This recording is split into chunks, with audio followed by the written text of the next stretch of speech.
It's a new week, and I'm sure you had a very good weekend. Thank you for joining us. My name is Sijama.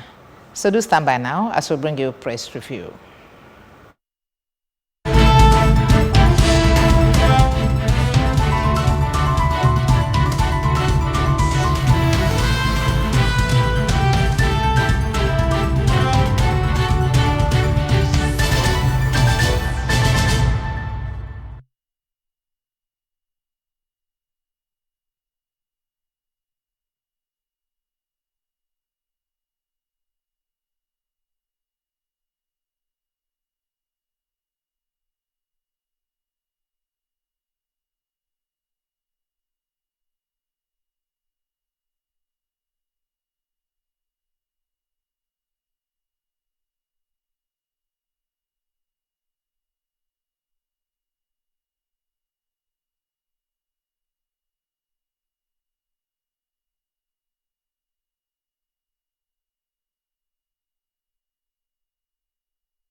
Okay, welcome again. It is still good morning, Anambra, and I welcome you to press review this morning. Joining me for a press review is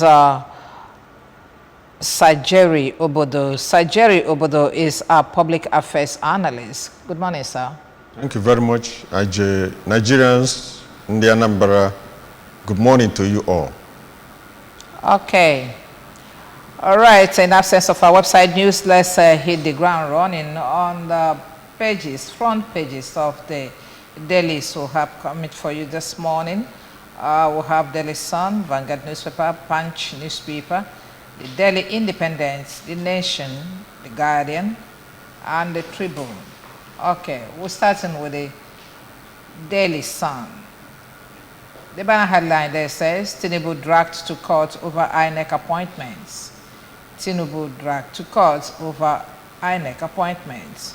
With some riders there, Budget, Sarab, 34 CSOs accuse president of naming low-U APC members as reg, ask court to set aside appointments. Okay. And beside the name templates, new terror gang, 30 million boys spread fear in Asaba. Asaba is close to this place. It's so scary. Okay. And then down here, we are unaware of Supreme Court justices. Uh-oh. I think something got cut off here. Maybe as we go on, we'll find out. What really got cut off. We didn't get the whole gist. And beside here, we have PDP Plateau Governor head to Supreme Court as appeal court nullifies election. APC rep house judgment. Protest in Jos. Police warn troublemakers. Currency in circulation hits new high near 3 trillion mark. Petroleum tanker drivers begin nationwide protests threatening to exist Nupeng. Niger. Okay, Kayamo raises hope of Emirates flight resumption. Like I said, I think this paper is somehow cut off somehow, so we couldn't get there. Okay, let's look at Vanguard newspaper. On top of the name templates of the Vanguard newspaper, what Tinubu will force us to do by Bode George. And then, why did he even say that? Okay, I don't know. Plateau, appeal court sacks Governor Motwang, okay, declares Goshe winner. You know, I find the Plateau. Okay, Rex appointment, Sarah Budget, others sue Tinubu. And then the banner headline on Vanguard newspaper says, Supreme Court, rumble in judiciary over nomination of justices. Okay, let's now look at the riders and find out what's going on in Supreme Court. Names on the FJSC's list, excellent. This is coming from Professor Akinseye George, SAN. And then no cause for alarm, NJC CJN says that. Down here, inflation, declining demand triggers 20% fall in food, beverage production. Inflation, declining demand triggers 20% fall in food and beverage production. Okay. What else do we have coming from Vanguard? 4 years after, Magu opens up, says corruption, Nigeria's greatest problem. Terror war. Niger remains member of multinational joint task force. This is coming from the High Command. Okay. Do we have, okay, no more stories coming from here. Let's look at Punch before we start talking. On top of the name template of Punch, we have inflation jumps 24 times in 25 months. This is coming from our report. And I don't miss presidency much, says Buhari. Okay, the banner headline here says, Plateau governors removal, APC, PDP clash as appeal court sacks third opposition governor. Okay, court orders INEC to retrieve PDP certificate of return. Lalong has judgment. And then ruling party using judiciary to intimidate, silence opposition. This is coming from PDP, LP, and NNPP. I just hope this is not the position. Otherwise, are we heading to a one-party system? It's a question. Adeleke backtracks on acting CJ, APC knockouts governor. Okay, panel indicts OAUTH ex-CMD of massive job racketeering. And down here, still coming from the Punch newspaper, down here, Israel hammers, UN, US condemns school attacks, death hits 14,000 human beings. Oh, okay. Let's see how we can begin to tackle some of these headlines that we have here, beginning from the first paper that we have, Sir Jerry Obodo Tinubu dragged to court over INEC appointments. Yeah, thank you very much. You know, this country and a lot of things, you know, goes wrong with the country. The electoral law, were, you know, fine-tuned before the last election, which could have, you know, helped the country to, you know, produce rulers who will be seen to be elected by the people. But to the greatest chagrin of well-meaning Nigerians, you know, that electoral amendments were jettisoned by INEC. And that, you know, threw Nigeria into back to Egypt from where we came out from. Very, very unfortunate. Egyptians might not be happy with this back to Egypt language that we use. Yeah, you know, it's a normal thing that was used in the biblical, you know, records. But apologies to them. So it's unfortunate we got back there. You know, the electoral transmission was not there. The IREV portal was not used. The beavers and all that were jettisoned, and the people were crying. Now, that was a result of not using the electoral amendment laws. Okay, now some CSOs and others are going to court. Okay, I actually wanted to ask you a question based on going to court by SERAP and the 34 others. CSOs. Yeah. Judging from what it's happening in with the judiciary recently, starting from the presidential tribunal, and then subsequently the accusation that's coming from opposition parties that the APC, the ruling party, is using the court to silence the opposition. So do you think anything will come out of this going to court by the SERAP and the CSOs? Yeah, that's where I was driving to. I think what's the next step that can still salvage the situation is if the National Assembly can muster the courage and for the interest of well-meaning Nigerians and with the fear of God to see that things goes well, what they could do is to further amend the electoral law, because there are some loopholes there which was capitalized by the judiciary to give judgment in favor of some people. Okay, well, the amendments include what other parties are accusing the APC for, that most of the REC that were appointed were APC card-carrying members. Thank you very much. That's where I'm still driving at. Because how do you throw up the chairman of INEC? Who appoints the chairman of INEC? If the president of a country appoints the chairman, he who pays the piper dictates the tone. So part of the electoral law amendments I'm suggesting to National Assembly, if they have fear of God, is that the president will be insulated from appointing the chairman, because he dances to the tune of the chairman, of the president. Let us tinker with the idea of who becomes the chairman of INEC, a neutral ground, and the RECs, the resident electoral commissioners. It's even supposed to be the prerogative of the president to appoint RECs. What is the job of the chairman?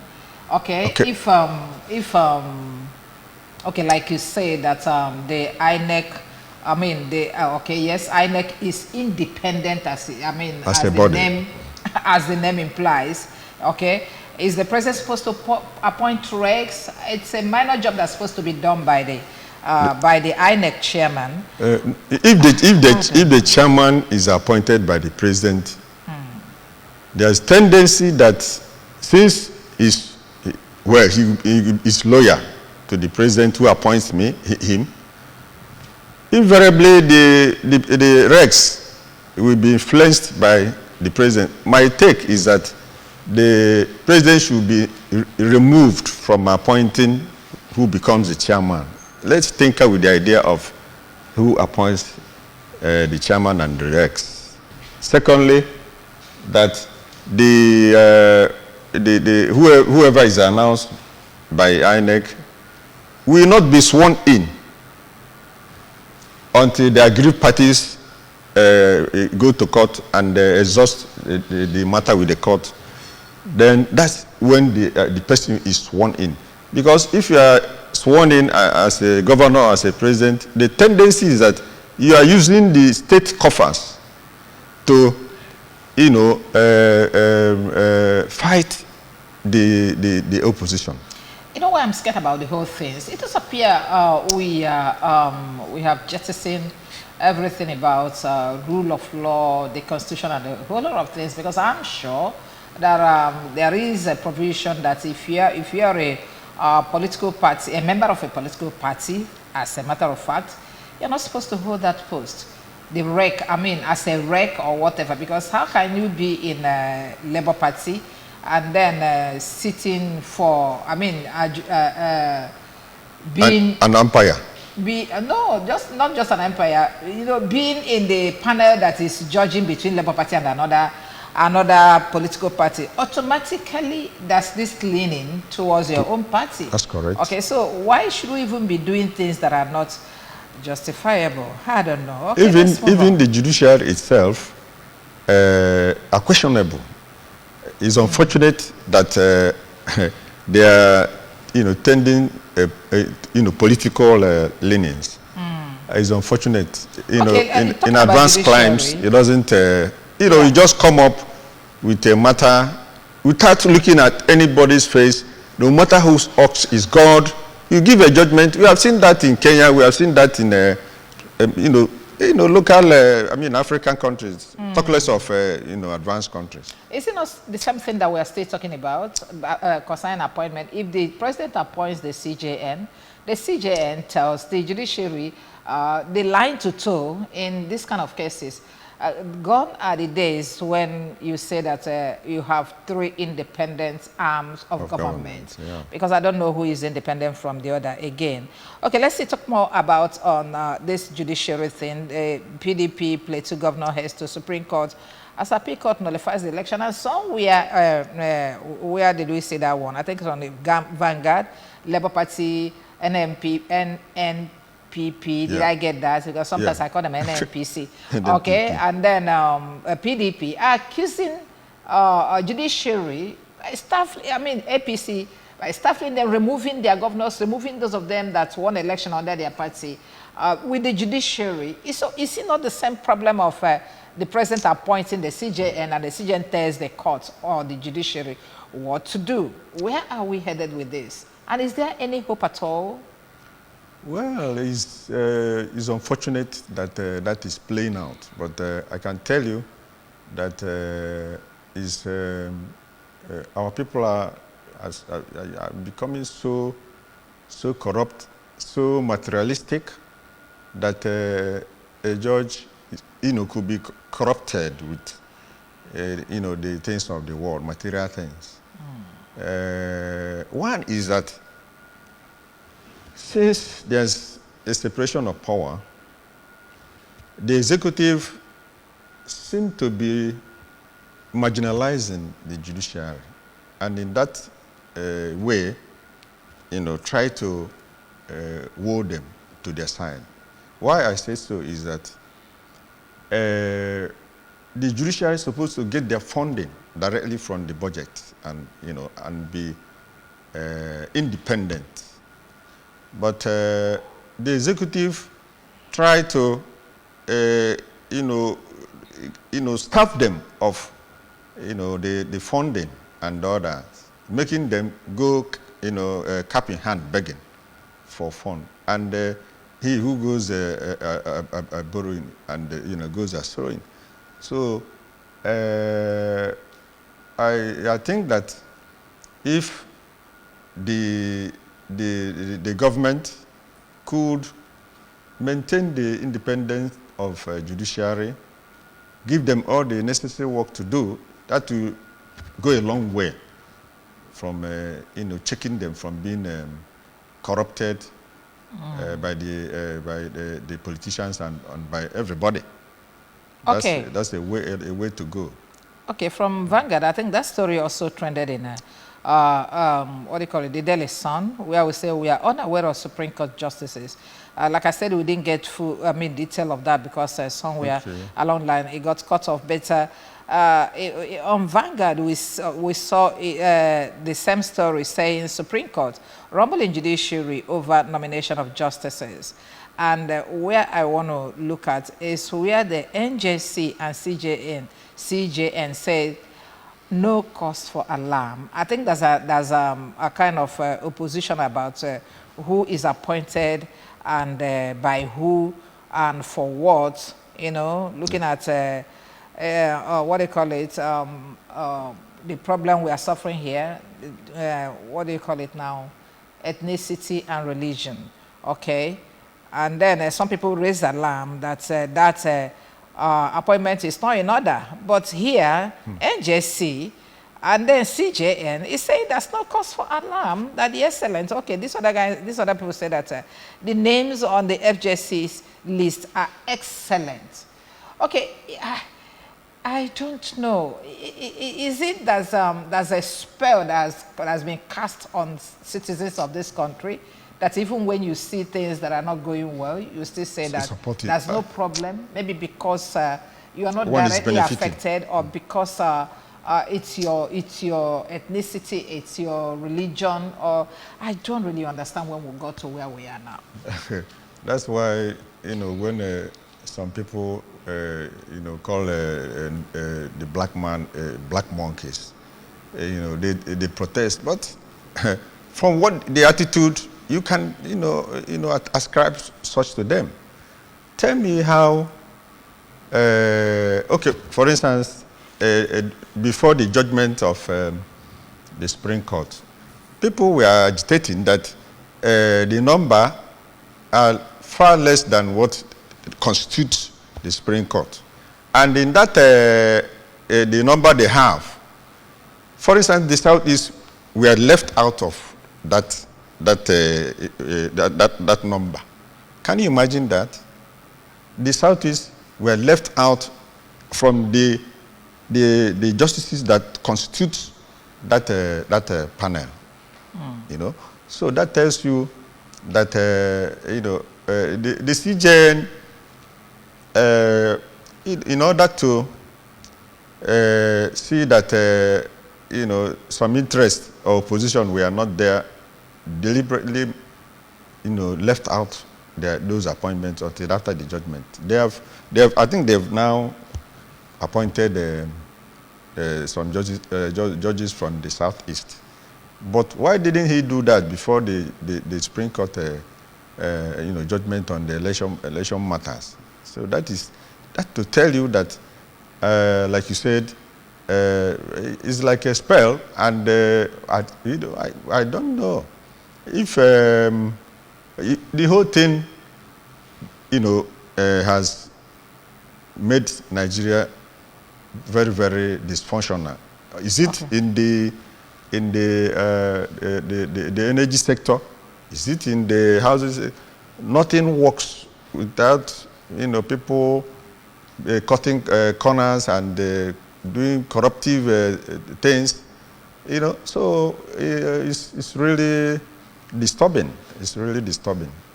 Okay, thank you very much. Let's look at this story from the Vanguard newspaper. Inflation, declining demand triggers a 20% fall in food and beverage production.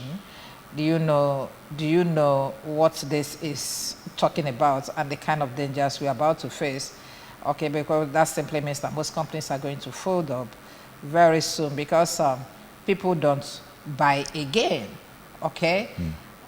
If the price of tea goes up and the family said, okay, no more beverage, no more tea in the house, and then that means if you produce, you are not going to sell. That's why the companies are complaining. There's a decline in the demand, about 20%, and that's very, very dangerous to industries, production generally, because that simply means before you know it, all this industry will move over to Ghana and other, you know, suburb countries. You are right. Very scary. That shows, you know, the hardship, you know, the country is subjected to due to maladministration. If you get a good leader, you know, the standard of living of the people will improve. But how can you describe a country where you know, all the national resources, you know, are there, many of them untapped, and the people are going hungry? It's very, very disturbing and unfortunate. You know. But I think recently they lifted ban on importation for every food item and a whole lot of things. Those things, they've not started coming in. Of course, maybe they will take the next 3 months before the ships start coming in. And when they do, that's another problem we have created for our economy. But let's not just go there. Okay, petroleum tanker drivers begin nationwide protests, threatening to exit Nupink. What exactly is going on in that sector? Because they think we have not had enough of this suffering. When they go on strike, What do we do? How do we go to work? How do we move? That's Okay. the problem. Nigeria is a funny place. Okay, let's look at other stories. Like look at other papers from our stables this morning. Daily Independent, federal government looks to unlock $1 trillion debt capital to end borrowing. Okay, let's look at the analysis. Analysts say Nigeria can earn enough from its assets, and then laments spending 98% of revenue on debt servicing. And what did they say that they will do to avert this? They said the federal government looks to unlock $1 trillion debt capital to end borrowing. Would they ever end borrowing? Okay, let's see as it goes. Sarah budget, 34 others sue Tinubu for appointing APC loyalists into INEC. Okay, we have seen that story. Fierce scarcity looms in Eastern Zone as IPMA moves to withdraw services. Is it only in Eastern Zone that are going to withdraw services? What exactly is going on here? I noticed that most stations were not selling yesterday as I was coming from Onitsha to this place. Okay, Emirates Airline to resume operations to Nigeria soon. This is coming from the Aviation Minister, Festus KMO. Adeleke writes CJN's NJC says no official yet appointed Osun acting CJ. NJC clears air on Supreme Court Justice's nomination list. 7 years after escape from prison, NDLEA arrests Abuja drug kingpin, recovers 63,776.3 kg Indian hemp in 8 states. Okay, that's a story that comes from the former EFCC. We're going to look at that, but let's first of all look at all those papers. For want of time, the Nation newspaper is our next paper this morning. Recruitment, police stand down 190,741 applicants. How many did you take now? Recruitment, police stand down 190,741 applicants. Okay. Lagos, Bayelsa, Southeast states shun job offer. That's where our problem it's emanating from. Okay, we're going to look at that later. Apieko sacks another governor. Okay, we've seen that. Shaibu Des Obaseki joins race for governor. Twist in Osun government judiciary clash. We've seen that story too. The next paper is the Guardian newspaper. Lagos, others caught in fiscal recklessness amid huge legacy debts. Is the banner headline in the Guardian newspaper.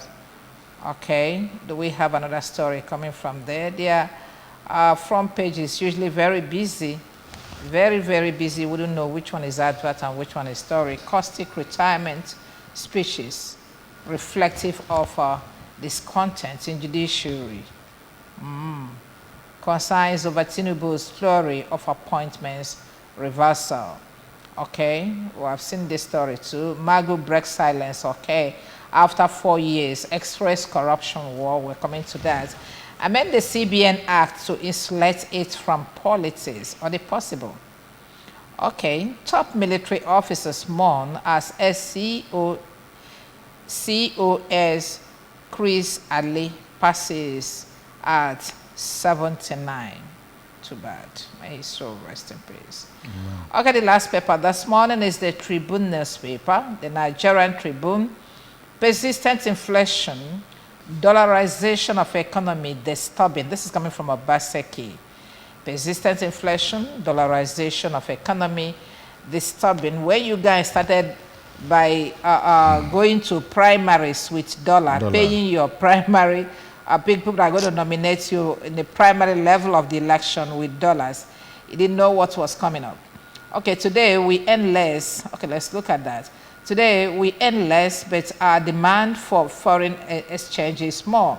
We spend about $2 billion okay, paying school fees abroad, $3 million for healthcare treatments abroad, about $500 million buying milk and milk products, and then about $10 billion importing food.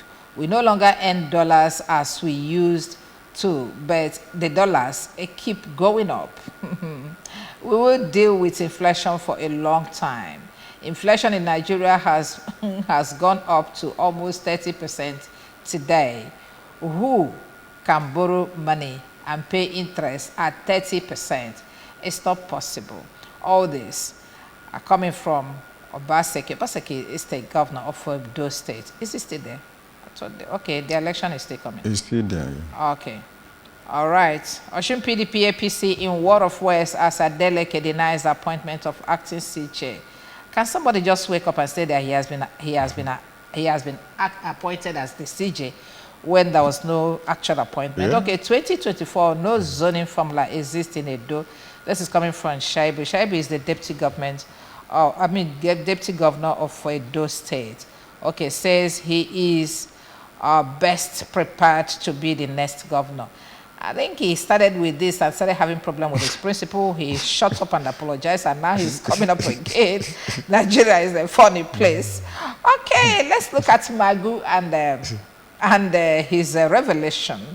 Magu breaks silence after 4 years. Express corruption. Of course, in the other paper, I think he said that the bane of this country is corruption.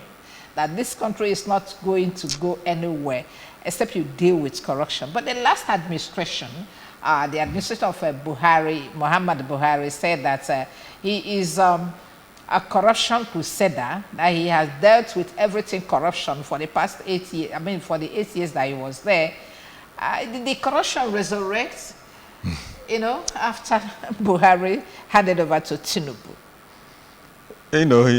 When he came over, as the president, he confessed that they are fighting corruption, and corruption is fighting back. So that means that it's a very serious matter.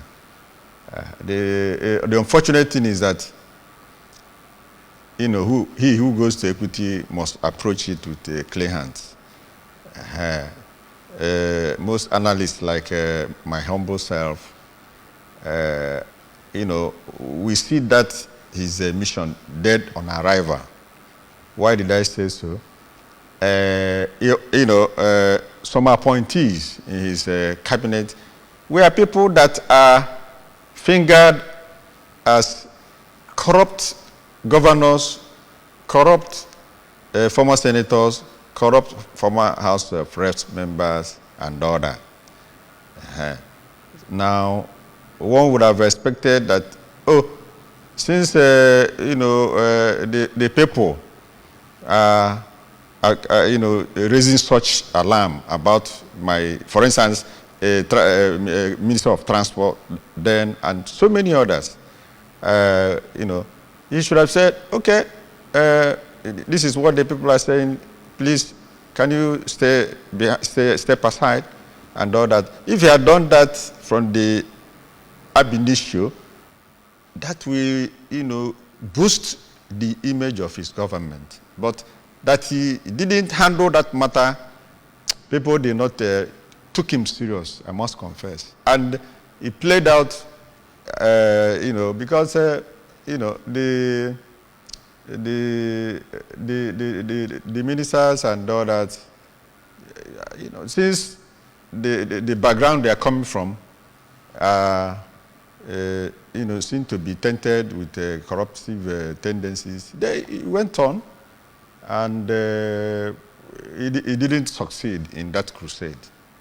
Okay, Magu himself is being charged of corruption, and then he is saying that corruption is the greatest problem of Nigeria. Is anybody insulated from it? As long as you have served in the government of Muhammad Buhari, and then you are still in the government now, who are those that are corrupt? Who is he actually referring to? Is it you and I? Well, it's is, you know, the people that are, you know, are given responsibility and, you know, they fail to discharge the responsibility, people see it, you know, they are being corrupt. You know, for instance, the former Accountant General, suddenly billions of naira were seen in his account. How can he earn such a, you know, if a very established electrical giant wants to help the country to fine-tune the electricity sector and make it functional, only to be seen when after the assessments and everything, the panel and the government, they demanded upfront bribe, and because, you know, they don't behave like black men, they left the country. Okay. They couldn't come in again. How can you be demanding? So corruption is very endemic in this country. I don't know how we come about this. All right, thank you. Let's look at this other story before we go. From the Nation newspaper, recruitment. Place stand down 190,741 applicants. And then the writer said that Lagos, Bayelsa, Southeast states short job offer. Why is it that your people don't join the police force? You know, the police has had a bad image, and the Southeasterners and some of the South-Souths had, and also the risk involved too. You know, you are always at the risk of losing the life. Is there no job without a risk? Even mine as a risk. But the fact remains that you say that police job, people don't look at it as a noble profession. But yet, when you have cases, you still go to the police. And when they make appointments, you say that you are now appointed, that people from the Southeast are now appointed. But you are not in the system. Okay? Yeah. So, which one does, you enter army, you enter navy, you enter all those ones that they don't die there. Okay? They die everywhere. That's risk in every job, even the one that we do. Of course. Okay, as long as you are living, you are sleeping and waking up, life itself is even a risk. It's true. Okay, so I think I don't know why our people don't, because I learned recently that our especially Anambra State, that their quota is being filled by other states from, Ebonyi, Enugu and other things. That these are the people that take over the Anambra State quotas. Why should it be like that? But I think it's changing now. The Anambra, you know, talking of coming up. Recent recruitment. You know, they come because of the unemployment situation in the country. Most of our boys are, you know, taking a second look at that. But I can tell you that the notion of police being, you know, the image of the police has been on the head of the Southeasterners, and they don't regard that sector as a noble, you know, proportion to join. All right, thank you very much. Is there anything you would like to talk about before we round off? Except you. Yeah, okay. The one of them is the one-sided nature of appointments of the president. I think it was mentioned somewhere. You know, one would have thought that the last regime, the last government of President Buhari, who made so many appointments based on the people of his clan, the people of his area, and their cry about that appointment, that this new government led by President Tinubu should have balanced the appointments. He should be a statesman regard the country as his constituency, because whether we like it or not, whether the court, declared him president or, the people, he's the government, is the president of the country now, and all his appointments should be based on federal character, not leaving any section of the country. So it should be a statesman, very accommodating in his appointment, so that we move forward together.